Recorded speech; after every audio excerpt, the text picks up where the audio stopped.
microphones, and the person will come to you, so that way everyone else can hear your question as well. Barbara. What is the difference between?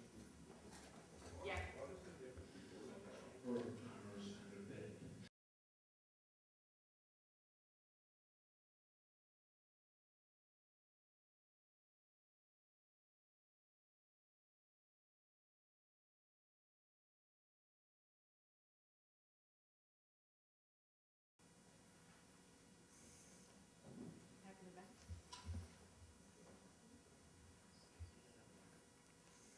If you were pinpoint ideal location, the ideal location for an anchor, would it be the amphitheater site or the site nearest the roundabout that you recommend reconfiguring? The question is, what would be the ideal location for the anchor? Ideally, it would be either in the amphitheater site or near the roundabout, but in this post-recession, the ideal spot is where the anchor wants to go. We negotiate. We're not doing small shops. That's what it would seem to me. Yeah. And that there is still the ability to go immediately over to the FAU site, across the intersection there, and across from the hotel. You could relocate the amphitheater right there. Yeah. But then you've given the anchor everything from Main Street, all the drives then focus to that anchor. That's exactly right. The ideal model would be anchor here and anchor here. These shops would do well. Now, we might be able to do an anchor here.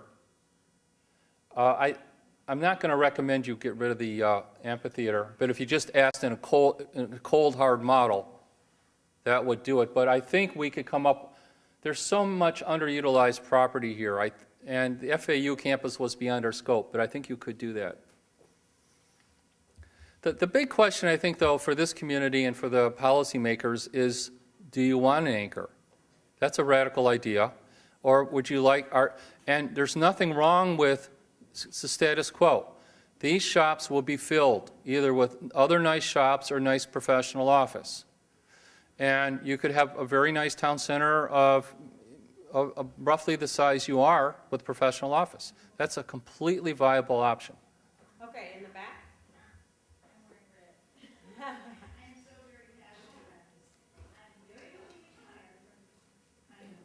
Yeah, point the microphone to you. I'm very newly retired from the school system of the system, and I've worked in communities like this. I've worked in communities, education. My background is I graduated Vassar College with a child psychology major. It's happening, and I'm so glad you're here. I wanted to be involved, and I couldn't. I was working full time. Thank you.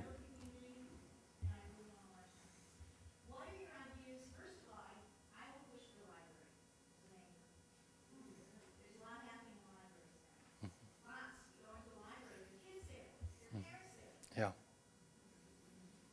It's the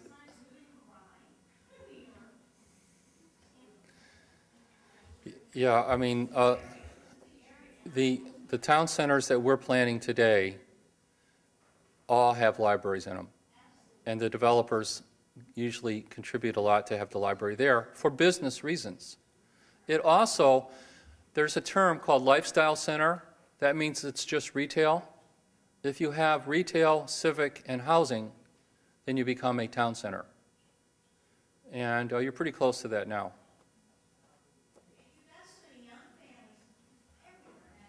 Yeah. Thank you.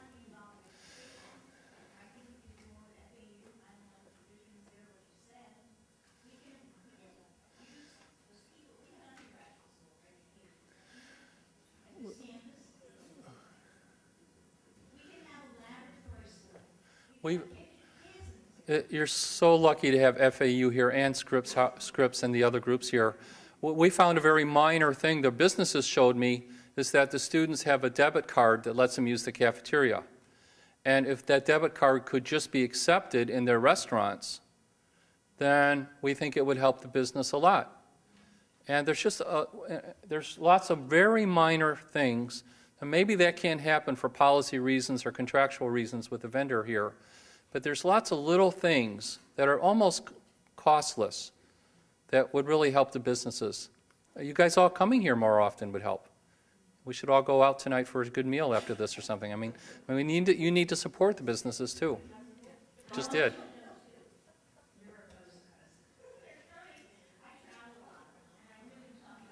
Okay, Barbara, would you?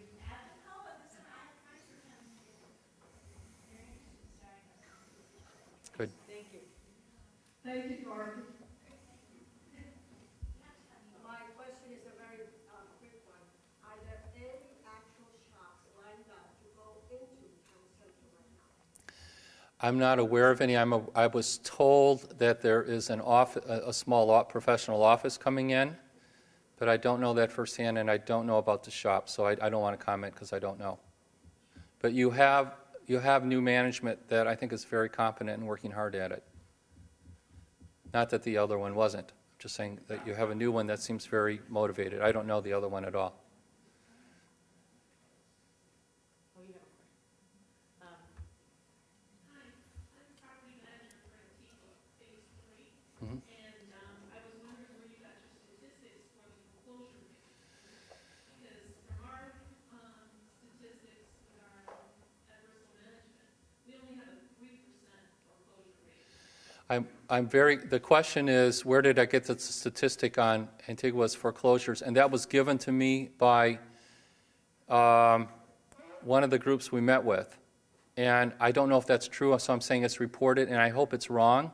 And so we will connect with Beth, and if that's wrong, we will remove it. And I'm very glad you pointed that out, because if it's true, it would shock me. It's just a very beautiful community, and I would find that hard to believe. But that's what we were told. So I'm glad to hear that. In fact, I sent my wife a picture on my cell phone and said we should move here, because it snows a lot in Harbor Springs. Hi, my name is Mark. You mentioned a lot about the on-street parking. You mentioned a lot about the on-street parking, but there are a couple times in the year, like spring training, when there's a massive influx of the need for parking. How would you recommend balancing out the on-street velocity with the need for that large amount of parking for the spring training? The question is, how would you balance out the need for the special events and the spring training parking with the demand for parking for the retailers? That's a very interesting paradox, because at the same time that you have the most visitors here, the most snowbirds here in the spring, you also have the hardest time to park here. And I wish they were different cycles. We're recommending that the overflow special event parking not be located on your main streets in front of the stores. And that we think the best way to manage that is through market. Have it be 2-hour parking, charge for that parking. If they want to park there, have them pay for it. But there are other options. You can have remote parking, shuttle parking. Maybe you need a new parking garage. Maybe you need a temporary overflow north in the north fields. There's spots where it can happen. But the businesses told me that, in fact, the number one concern by the business owners were parking. It's the one thing, and I think they're right, because they say, I see my customer come, and they're going around in circles, and then they're going. Or when they finally do park, they're saying, I'm never coming back here again because I can't park. That's a big issue, and it is solvable, and I think that's one way of doing it. It's a very complicated, parking's a very complicated question. This was designed in the days when us urban planners said everyone will park in a garage and then walk and then spend all day shopping. Okay.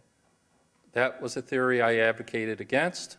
I spoke at the first Congress for New Urbanism and advocated against it, and it's just unrealistic. Now there are some. There's some Neanderthal knuckle-dragging men that will gladly do it to save 50 cents. And I say, great, God bless them. I'll do it. In your plan, there's been a lot of talk of parking and pedestrians walking, but I wanted to know how you felt bicycles could be integrated into this. Thank you for. And is it Yes, thank you. done as well as it could be now? The question is about bicycles. Thank you. I didn't mention that at all. We are recommending both a fitness trail that you can get from the neighborhoods and bicycles. you have some bicycle lanes right now. I think on University, there's a stripe, there's a parks striped area. We think it's very important to get bicyclists here. However, once they're here, we're more of the shared street concept. That, pedestrian parking? Oh, you definitely need bicycle parking, yeah. And we probably didn't go into that as much as we should. Is there a problem with bicycle parking here? Well, I can just talk anecdotally about my own experience riding a bike here. Because it's too far to walk, but it's easy to bike here. All right. But there's often not a place to put them once you are here, because there's bike parking in the parking areas, but it's more for the residents, I believe, and it's not Wow. parking on the street. I'm so glad you brought that up. I completely missed that. So that will be in working draft 3. And I'm so glad you brought that up. Thank you. Do you anticipate a correlation between an improvement in the business environment and the success of the business district to overall retail residential home prices? Yes. There's evidence of direct correlations between vibrant shops and home values. For example, I saw recently that if you can live within a 10-minute walk of a Whole Foods, it increases apartment values and home values by about 10 to 15%. The reason that Old Town Naples is so expensive, and then the reason that a lot of places are so expensive is that they have vibrant shopping districts. In the 1920s, developers built town centers, like Rodeo Drive was built by a home builder to make the lots more expensive. The developers built the town center to make it more, the residential more valuable. Country Club Plaza was done that way. Yes, there's a direct correlation, and yeah. And the other way too. If you have wig shops and tattoo parlors, not to knock them, it doesn't help. It can hurt. The parking. We have 2-hour parking on Town Center Drive and Main Street. Last year, before Susie Hughes moved, I had a friend come meet me over there. We met right when they opened. There was no parking. We went in, finally found a parking place away from it. Got there, and it was only the 2 of us there. But it said 2-hour parking, and it's 7 o'clock. We were all full. And lots of times, if I walk over there, it's fine. But when I come over with friends or something, there's just no place to park. They're all like, I came over this afternoon. I went down Main Street. There was only one parking spot open until you got down past where the big bistro got. Yeah. Parking lots past that. It was parking. Part of that, they were all filled except for one. Yeah, that's our experience, is that you have enough parking spaces, but they're being occupied with longtime users, residents or workers. Some of the businesses here proudly showed me their car right in front of their store, and they said, I get to park here all day long. I have a whole slideshow showing those in other cities. So you're right. You need it. And the only way, unfortunately, that we've seen work today is with the coin-operated meters. Yes. That's what you do. And the other thing is, in this market, every other center has free surface parking. So if you want to go to the garden, not the gardens, but wherever you want to go, all the competing centers have free surface parks. And the shoppers want to see the front door of the store from their car. If they can't see the front door, they think it's inconvenient and unsafe. So you'd really have to re-educate people here, put them through a re-education camp to learn that they should like parking in garages. Now, there is also an unfair element here. If residents can park in front of the stores for a long time, but if you park in one of their spaces, they can call up Mr. Tow Truck and have it towed, which we were told happens, which I can understand why, and that's probably a good reason. But a lot of business owners, I think, legitimately said it seems unfair. We've heard some stories of where people have been towed, and it really upsets them. That kind of leads to my question. It's two-part. One is if you have the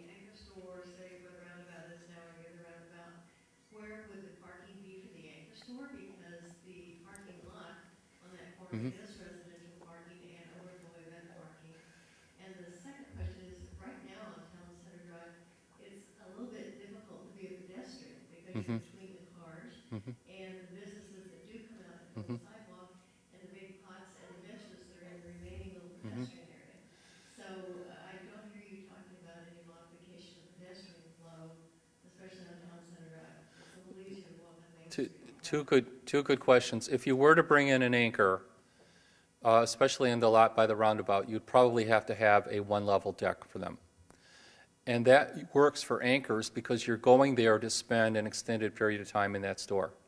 That's different than going, we were told of one business that went out of business here, I think it was the dry cleaners, because they said people could never get in and out of the store without parking a long ways away. So if you go to a grocery store or something that you're going to be in there for a little while at a time, people will usually park one level. The pedestrian way, you need good pedestrian paths here, good pedestrian sidewalks. Generally, they only need to be about 12 feet wide.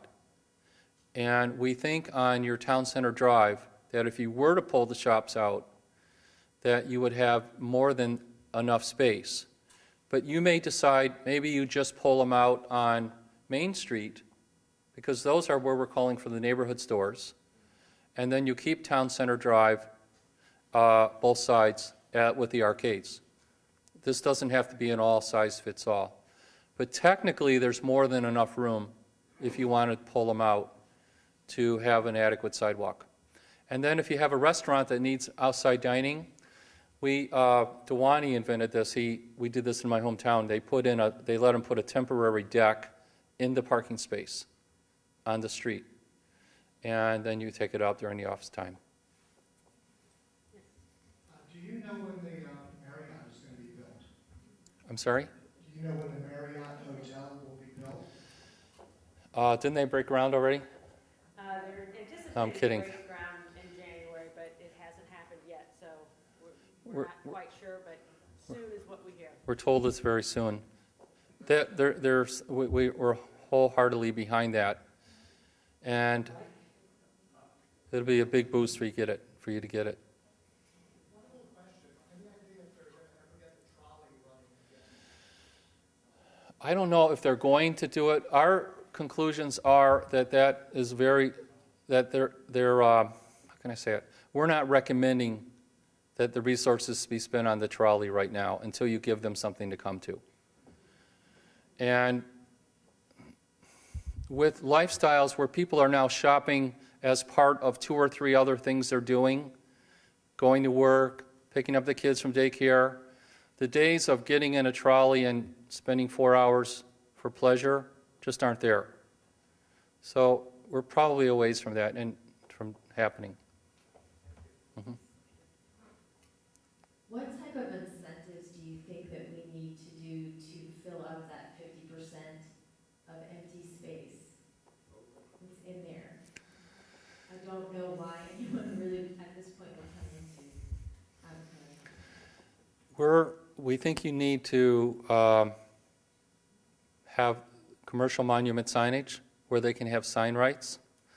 We need to have parking available in front of their store. There needs to be a cohesive leasing strategy, which I think is occurring. There's dozens of little things that have to happen.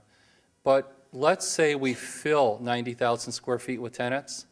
If it's unanchored, that is in the very high risk, likely to fail category of the retail business models. Now, you might be the exception to that, and I hope you are, but it's way outside of what's considered norm. So you have a completely viable model of keeping the 40,000 or so you have now, and then having some good financial services and some good office come in too. There's no downside to that. I have a question. For the residents that live in the neighborhoods north of Town Center, is there any thought about improving the pathways into Town Center? If you're traveling alone at night, Yes. you have to go by the ball fields, which are very dark, Yeah. or you have to come through that vacant phase 4 lot. Yes. If you're traveling alone, I don't come into those restaurants at night after dark on a bike or on foot, or to go home by myself late. It's not the best route. The question is, are there things that we can do to increase the pedestrian linkage between Phase 4 and I think it's what's left over of Phase 2, where the cinema was, and the neighborhoods? Well, that, yeah, 'cause if you live, I live north of Frederick's Mhm. Mall and Central, so to come, it's really a 5-minute walk in downtown, maybe 10. But you, if you walk by yourself, you walk by vacant ball field. Yeah. Or you have to walk by a vacant gravel lot. Because if you come through Antigua, which is a nice walk, then you hit those vacant lots before you hit downtown. So We do not, down a vacant lot to come from your home. I do not think that new light fixtures and signage would make it a big, it would make some difference, but not a significant difference in that walk. Really what has to happen is Phase 4 needs to get built out and what's left over of Phase 2, where the cinema was. Once that happens to the quality of the rest of this community, that walk will seem half as long, and many of you will walk or ride your bikes more often. That is the missing link. That's one of the missing links. And again, to me, it's astonishing that the businesses, it's a credit to the businesses you have here, that they're doing as well as they are, because you have so many things like that. And The reason I say that, I noticed I walk in in the daytime on the weekend, yeah. the green market, whatever, but I don't have to. So once those get built out, and that'll make a difference. But I don't think just changing the light fixtures and signage will be enough. Any other questions? Oh, Yeah, it's fine. What will be the impact of making a town center a one-way street, potentially triple parking by parking diagonally on both sides? The question is, what would be the upside of making Town Center Drive from two-way to one-way and then adding some diagonal parking? The upside is you would gain a handful of stalls, maybe 8 or 10. The downside is I think it would make this pretty confusing, and I think you'd probably have more negative than positive. We'll look into that more. But generally, I would say no. There's probably not enough upside to do it. This is a very confusing place to get here.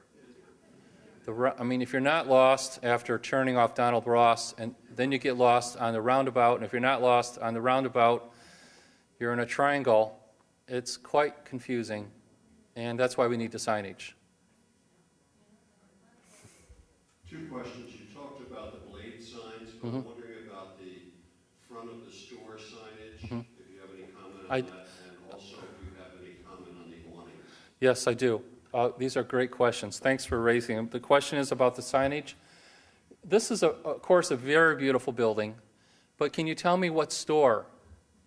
I'm going to replace Andy's picture with this one because there's no signage here saying what these stores are. And there are nice signs on the awnings, but they're hard to read. We're actually going to recommend that this anchor tenant, I don't know, maybe it's you, but whoever it is, you should be able to have there should be a tasteful little sign there. That would help. Yeah. Oh, okay. Well, this was not a setup, but we actually have a diagram showing that. But people see what, I know if you get up to this, you can see it, but you'll see in our diagram where we're recommending, I don't know, we're all out of time. This is worth doing, though. Beth, just give me 5 minutes. Let me just do this. This is so important for the businesses to be able to be seen. It'll create the illusion, the optical illusion that there's more to shop here, and it'll help them get people to stop by. Where's this shop? Okay, here. We think it's very important that these businesses have strong signs there, different colors, strong sign bands. Now, the letters should be high quality. They should be penned on. The colors should not be haphazard. But it's important to say this is a store, this is a store, this is a store. And on that corner, this is one of your 100% corners, it should be very clear that there's stores here, that there be some signage here. Now the awnings, and generally the awnings here are tattered and unworthy of this place. And hopefully the new owner will fix that. But a lot of the awnings are faded and tattered. And awnings in this environment should be changed every 2 to 3 years. And they cost something, and you just have to suck it up and replace them.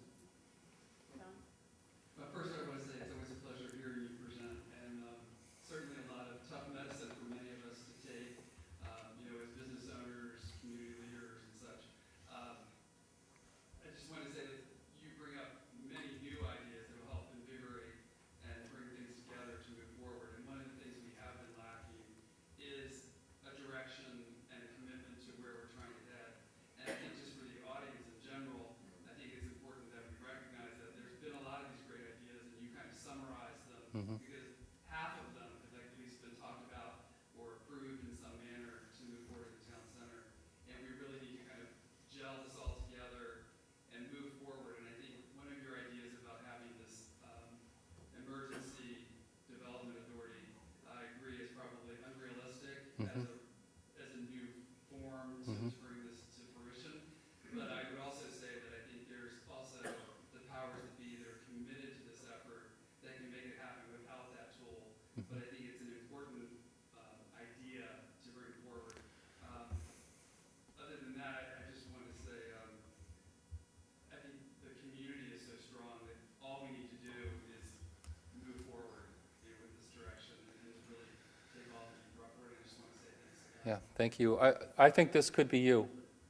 I think it's you have the market to have this quality of shops here. There's no question about it in my mind. And I don't know, maybe the POA has more authority. Maybe you have a joint task force. I don't know exactly how to do it.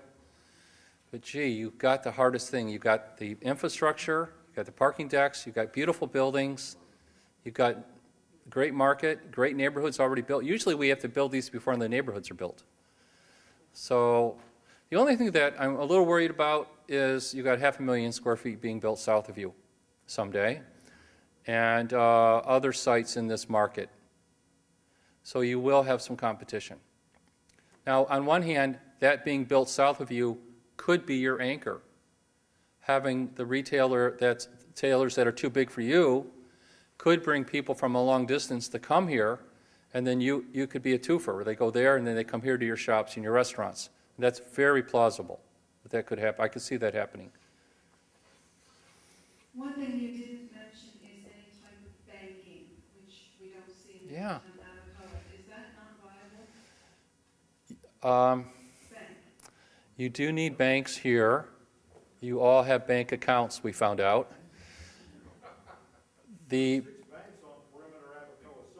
Yeah, that's the problem. The banks can afford the best sites, which they consider corners. But I think you should go after a bank. How many ATM machines do you have here? One? You should have a few more. But there are specialty banks. I'd like to see you get a bank. And maybe that's something that you do or the citizens do, is go to your favorite bank with your withdrawal slips and say, Charlie, we really like you, but we want a little branch here or something. I don't know how you do it. But banks are great. And I am one of the only planners that I'm okay with you having office mixed in with shops.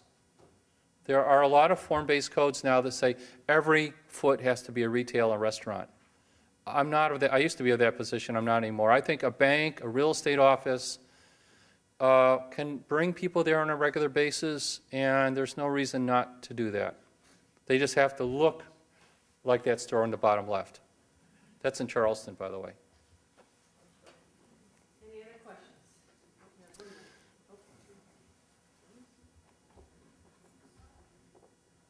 I know you spoke with the people from FAU. The question is, did you speak with the appropriate people for long-term planning at FAU? I don't know whether I spoke with the right people. We spoke with some pretty senior level administrators. From this campus, I believe they were. And I have some pretty strong feelings that are illustrated here about what you could do with this campus. And then I realized this is beyond my scope of my work. So we wrote a lot about it. I'm not going to take it out of our study, but you can imagine if you could put an expansion here, or even some things here, another hotel, a bank, or something here, what a big plus that would be for you. So I think it warrants a study. Now, it's very complicated. It's state land. It had a benefactor that donated it. So it may not happen, but gee, the market's right. The location's awesome. It's underutilized property. It's a great co-use with the university. Say, why not? I see no downside, and maybe that's something that you get somebody to help you with that planning. So, thank you very much. This was a big deal for me to be here. I really appreciate it. Oh, one more question. I cut you off. One more question. I don't want to be really negative, but the way I feel in the last 10 years, we've had a Starbucks, we've had cute little shops, art galleries, an ice cream store. I mean, we had so many things, banks, we had a credit union. What did we do wrong that every one of these businesses are closed? We had a Chinese restaurant, we had a fish, there were so many stores that have come and gone. We had a store that sold animals in it. I mean, what did we do wrong as a community or in the shopping center that we had all this? And now it's gone. That's a good question. Well, first of all, retailing has high turnover. And so even if you did everything right, retailers on average only last about 4 to 5 years. Second of all, that's what we're trying to convey here, is the dozens of little things that could be adjusted to make it right. And I'd be happy to talk to you more, but that's what our whole study is going through in great detail. Are they charging too much money for rent? No, I don't know what the rents are, but generally I think the sales are too low. But I don't know, so I don't want to say. I don't know. Now, where do we go from here is really the final question, and how do we achieve what we all want to achieve? I think Mr. Gibbs has given us a lot of great ideas, and now, as he said, there's a lot of things that we can do, and we need the people, the partnerships with people to make it happen. And those partnerships are with the town of Jupiter, with Wells Fargo, who is the owners of the commercial area in Phase 1, and then also you, our Abacoa members. Because it's going to take all of us working together, not only putting a plan in place with pedestrian traffic, parking, all these different things, but once we have that in place and we go through this effort to make it happen, as you're saying, what does the community need to do? Is come back and try again. But it's us working together. I do know certainly that it is technically possible for you to be a very thriving commercial district. I am very confident that you technically can do this, and I've seen it happen. Okay, thank you very much.